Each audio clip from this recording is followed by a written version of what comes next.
Welcome to Big Red Weekly, everybody. My name's Daniel, and let's get into my first video. So, for my first video, I'm going to be going over the two games that happened last night. Today's Saturday, Juneteenth. Um, Last night, we had Philadelphia and Atlanta game 6 for the NBA, and Clippers versus Jazz. So, first game, Philly and Atlanta. First quarter, Philly was not taking care of the basketball at all. I think Ben Simmons himself just had like two turnovers right in the first quarter. But there were definitely a couple other just lazy passes. Philly was not taking care of the basketball whatsoever. This was just an okay game. I didn't think this was anything special. I think a couple of these guys had really nice games, which made overall this game exciting. Overall, I guess exciting to watch. But I don't think this game was really anything super special. Joel Embiid was really settling a lot for his jump shots. He only had, I think, 22 and like 13. Let me go ahead and bring the box score up real quick. I didn't think to get this ready before this video because I actually recorded this video and now I'm re-recording it because I didn't like how I did the first one. So Joel Embiid finished with 22 and 13. Now he shot overall 9 of 24 from the field. So I think he was 1 of 4 from 3. So he overall was just settling for a lot of his jump shots today. He had a lot of mid range, a lot of like falling away, fade away, just jump shots, and they just weren't falling. The problem with Joel Embiid is he doesn't play like he's 7'3", 280 all the time. He only plays like that, one every 2-3 games. And then every other time he tries to be something he's not. He's a great mid-range shooter, and we obviously it's great that he has that part of his game that he can go to, and he can step behind the 3-point line and be able to shoot the three. But for somebody like him, he has to start inside out. He needs to start dominating inside, and then once they start trying to focus on an inside, now start showing that you got that mid-range game. Now start showing that you got that 3-point game. But he was just not doing that tonight. Really, I think the only reason why Philly won is because you had amazing play by both Seth Curry and Tyrese Maxey. Seth Curry ended the game with 24. He shot 6 of 9 from 3. So it's in his last name. That man's last name is Curry, so you knew he was going to do something special on the court. Tyrese Maxey finished with 16 and 7. He only had 16, but his 16 was very crucial. Every one of those 16 points were very needed. They came at really crucial times throughout the game, and he just had a very impactful 16 points. Tobias Harris came back with a 24-point game, so he was doing his normal stuff. Rather, I think game 5 he had like 5 points or something like that. So he really stepped it up. If I keep looking right here, it's because this is where I have my notes. Trae Young played really well. Atlanta, the biggest problem with Atlanta is its biggest pro. When Trae Young plays really well, Atlanta plays amazing. When Trae Young doesn't play well and he's being rushed and he's just making all these quick decisions, Atlanta doesn't play that well. There were definitely, I think Trae Young only had like 4 or 5 turnovers, but I think those 4 or 5 turnovers, they were all coming from, when Atlanta was making some good runs. Trae would try and come down, make a wild pass, maybe just check up a 3. He was really wasting a few possessions. And I think when you have such a young player like Trae Young, no pun intended, you kind of live and die with their decision making, especially when they're the focal point of the whole offense. Like I said, so when Trae Young plays well, Atlanta's playing great. But when he's not, he's just throwing the ball away, he's just chucking up shots. Atlanta's offense becomes very slow. And Atlanta played some decent defense, but at the end of the day, they let shots go in, and that's ultimately why they lost this game. But I think the biggest takeaway from this game is that Ben Simmons needs off the 76ers. At this point, I can't keep him. And honestly, from a coaching perspective, now I'm not like obviously I'm no NBA coach or anything like that, but I've done some skill development. I've done a little bit of coaching in my past. For me, with somebody like Ben Simmons, yeah, if he's in the right scenario, he could be amazing. But he's such a hard player to build around because especially with his just refusal to shoot from the outside and he can't even hit a free throw to save his life. It's like he has his weaknesses are so great and are so they can be so focused on they kind of hurt the team overall. So I think Ben Simmons needs to do some evaluating and see what he really wants to do with his NBA career and everything because he could be a great player, but he limits himself so much. But with that being, but Philly won. They're going to Game 7 back in Philadelphia, so we'll see what happens. I think the 76ers are going to end up moving on, but I would like for Atlanta to move on because I just think they fight more than the 76ers do. I just don't think this. I think Joel Embiid and Ben Simmons, I don't think they have the right attitude to move on like they do. So I prefer Atlanta to win Game 7, but I don't see that happening. But guess we'll see. Let's move on to the Clippers versus Jazz. Now, this was my favorite game. Of the two games, this was my absolute favorite.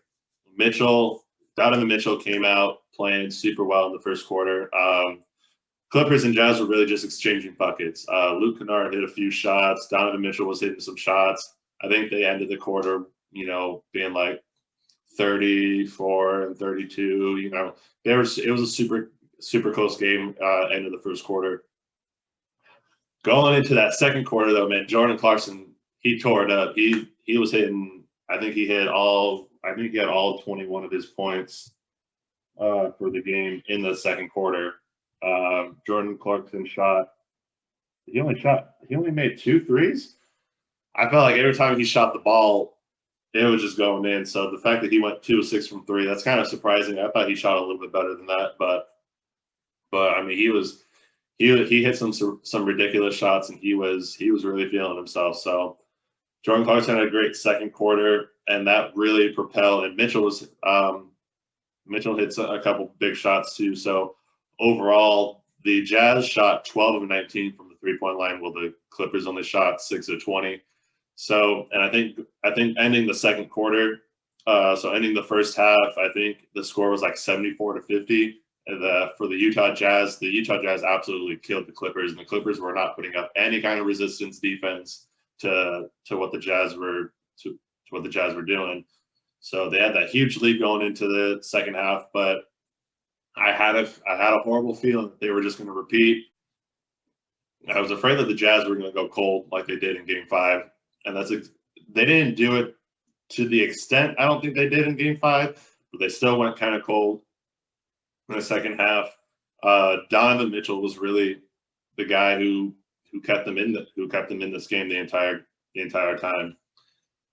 Bogdanovich finally started hitting some shots. Royce O'Neal hit some shots. So, they had a little bit of help. Rudy Gobert had some putbacks, but overall, this team the Jazz lost this series because Gobert held them back. Now, I know obviously with all the talk going on right now, it's how is Rudy Gobert even being considered for Defensive Player of the Year when he's just a rim protector? Now, he's definitely the best rim protector, one of the best, if not the best rim protector in the NBA. Obviously, why he got Defensive Player of the Year. But Reggie Jackson and Terrence Mann tore him up. Terrence Mann came out in the second half, and he had an amazing game. Shout out to Terrence Mann, man. So he had 39 points, and it was just because the Jazz didn't put a hand up. It's because a lot of times Rudy Gobert would get switched on to like him or something, and then when Terrence Mann got past the ball on the 3-point line, there's no one out there to guard him. He just lets it fly, and he was just hitting tonight. I think he went like 7 of 10 from 3. Yep, Terrence Mann shot 7 of 10. I mean, he had 21 points just off 3 pointers alone. So when the guy does that, I mean, it's kind of over for the other team, and you could see it as the game went on. Donovan Mitchell, I feel bad, man, because he shows so much heart, but I mean he really got let down. Gobert got exposed. You know, I tweeted out yesterday. I said if Gobert is going to get out rebounded by Paul George, then Rudy Gobert needs to be taken out of the game because he's not guarding the 3-point line. He's not out rebounding guys that are smaller than him. So really, what's the point of having him on the court if he can't do anything at 7'2", 7'3"? He's just being abused by everything. He's getting dunked on. He's getting out rebounded.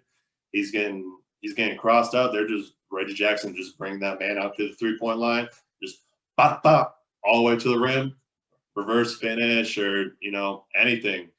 They exposed Rudy Gobert. I feel bad for Donovan Mitchell. Donovan Mitchell, in my opinion, is one of the most underrated stars in this league. I just don't think he gets enough respect for how good he really is. Like I said, Reggie Jackson had a great game. Patrick Beverley hit like 2 or 3 threes to end the game, so he's feeling himself. And whenever Patrick Beverley's feeling himself like that, man, especially when your team has to play against him, man, that just makes you angry. He's just one of those guys, man. But you would definitely love him on your team with just how he goes after it. But it was a great game. Honestly, one of the only things I learned from the Jazz and Clippers game is that there's no such thing as a safe 20-point lead. And because the Jazz were up like 25 going into the second half. And, man, they ended up losing by – it was 119 to 131, so they ended up losing by 12. Paul George ended up playing really well in the fourth quarter, but at that point, his other teammates had played so well that really anything that he added on was just icing on the cake. Oop, I just hit my camera. We'll hit the whole table by it, actually. But like I said, at that point, it was just icing on the cake, and it just helped put the Jazz away. So I don't know where the Jazz go from here. They put so much money into Rudy Gobert, but honestly, if they really want to keep Donovan Mitchell, I don't know how you treat that pairing.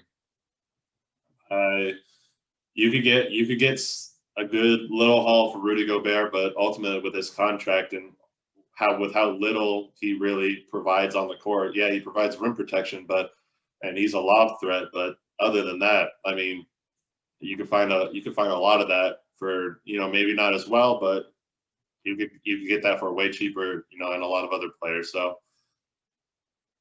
I don't know. I don't know how. I mean, Rudy Gobert is great. Obviously, he's a defensive player of the year, but in certain situations, he's not good. You just can't have him out there. I don't know where the Jazz go from here. So it'll be interesting to see what they do now in their offseason. So I said earlier in this video, I actually did this video earlier and I deleted it. I remade it.